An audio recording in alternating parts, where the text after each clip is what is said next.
Question number 2, Andrew Little. Thank you, Mr Speaker. My question is to the Prime Minister. Does he stand by his statement that, quotes, "I don't want to ban foreigners from buying residential property," end quotes?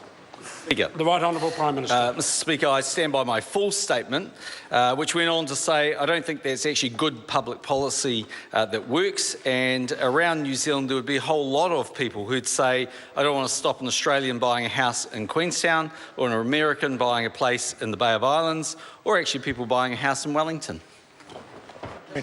Supplementary question, Andrew Little. Does he accept that it is a loss of New Zealand's sovereignty if future parliaments cannot pass laws without being sued to stop TPPA nationals buying our homes?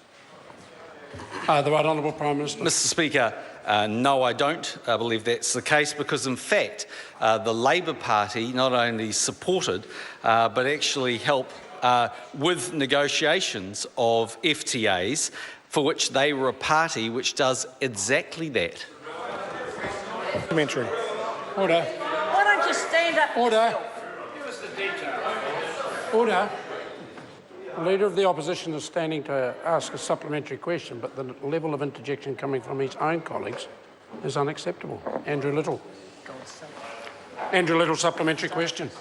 Why did his government fail to protect the sovereign right of New Zealand to limit foreign buying of existing houses when the Australian government was able to do it? The Right Honourable Prime Minister. Speaker, I know the members had so many positions on TPP, it's embarrassing, Order. but actually he's just continuing to show he doesn't even understand how it still works, because the Australian government had negotiated its position around bans of foreigners buying houses long before TPPA came along. Supplementary question, Tim McIndoe. Thank you, sir. Has the Prime Minister received advice on whether New Zealanders can freely buy residential property in other developed countries? The Right Honourable Prime Minister. Mr Speaker, yes I have. I'm advised that New Zealanders can buy residential property with few, if any, restrictions in at least the following OECD countries: Australia, Austria, Belgium, Canada, Chile, Estonia, Finland, France, Germany, Greece, Ireland, Italy, Japan, Luxembourg, Mexico, the Netherlands, Norway, Portugal, the Slovak Republic, Slovenia, Spain, Sweden, Turkey, the United Kingdom and the United States. Mr Speaker, that tells me that more than ever that New Zealand's future lies in being open and connected with the rest of the world, which is overwhelmingly should be the case and is far less xenophobic than the Labor Party is. Order. Supplementary question, Andrew Little.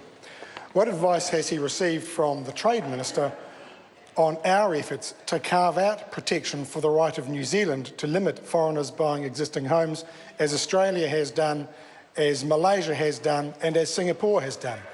Speaker, The Right Honourable Speaker, Prime Australia had those provisions prior to going into TPP. What the government did do as part of the carve-out that it wanted to follow, which was to allow extra taxes to be applied for foreigners who buy property in New Zealand if the government of the day deemed that to be possible. Why? Because that will work. What won't work is a ban on foreigners. It didn't work in Australia and it wouldn't work in New Zealand.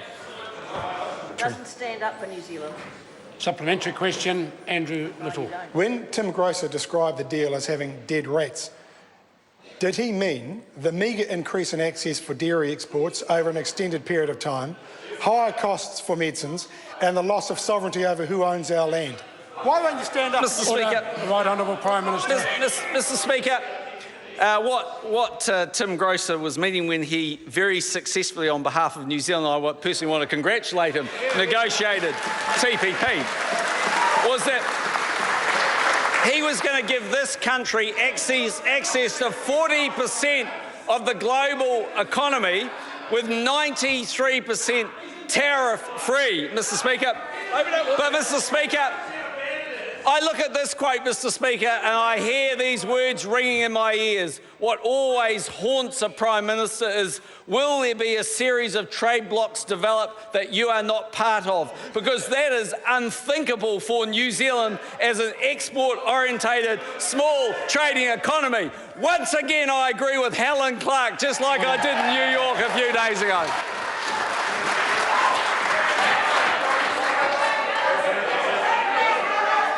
Order.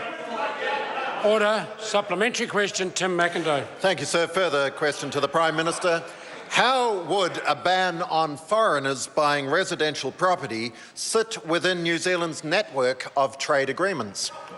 Mr. Right Honourable Prime well, Minister. as well as TPP, such a ban would be inconsistent with CER, the Singapore FTA, our agreement with Chinese Taipei, our FTA with Korea, and as a consequence, our FTA with China. New Zealand entered those agreements in good faith with support from both sides of the House. It would, Mr. Speaker, be a sad day for New Zealand's international credibility if a party started picking and choosing with bits of an agreement to blatantly flout it. Order.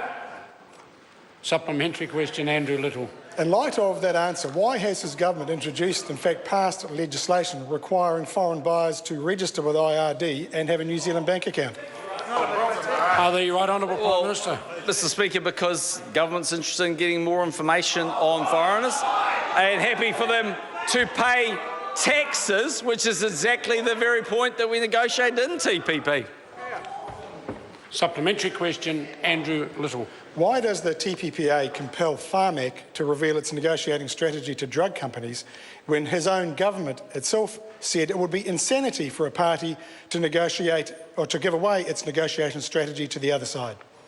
The Right Honourable Mr. Speaker, because we're quite comfortable that those provisions won't see any change in material change in the way that Pharmac operates. And Mr. Speaker, if one looks at TPP in its wider context with all of them, I agree with this. There are huge advantages for being involved with TPP and even bigger disadvantages of being locked out. They were said with force, they were said with meaning, they were said by the leader of the Labor Party, they were said by Phil Goff in 2013.